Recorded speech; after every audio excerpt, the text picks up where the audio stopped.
ഇനി പോകുന്നത് ആലപ്പുഴ ചേർത്തലയിൽ സ്കൂൾ വിദ്യാർത്ഥികളെ ലക്ഷ്യമിട്ട് കഞ്ചാവ് മിഠായി വിൽപ്പനയ്ക്കെത്തിച്ച 2 UP സ്വദേശികൾ പിടിയിൽ.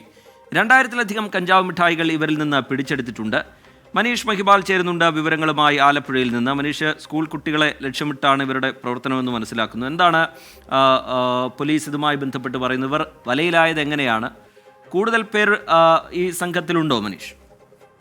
ശ്രീജിത്ത്, സംസ്ഥാനത്ത് ഇതിനു മുൻപും ഈ കഞ്ചാവ് മിഠായികൾ എക്സൈസും പോലീസും പിടിച്ചെടുത്ത സംഭവങ്ങളുണ്ട്.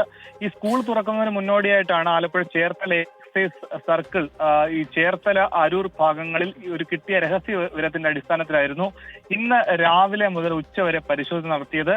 സ്കൂൾ കുട്ടികളെ ലക്ഷ്യം വെച്ചാണ് ഇവർ വിൽപ്പന നടത്തുന്ന അടിസ്ഥാനത്തിൽ നടത്തിയ പരിശോധനയിലാണ് 2000-ലധികം കഞ്ചാവ് മിഠായികളും 10 കിലോയോളം നിരോധിത പുകയില ഉൽപ്പന്നങ്ങളും പിടികൂടിയിട്ടുള്ളത്. ഇവരെ പിടികൂടിയ 2 പേർ ഉത്തർപ്രദേശ് സ്വദേശികളാണ്.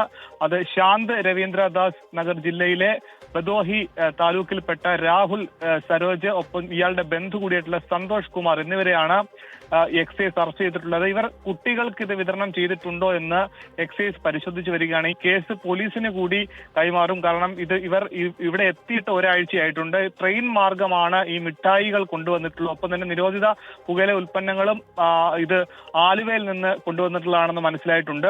അങ്ങനെ ഓരോ സമയത്തും പുതിയ രൂപത്തിലും ഭാവത്തിലുമാണ് ഈ മിഠായികൾ കൊണ്ടുവരുന്നത്.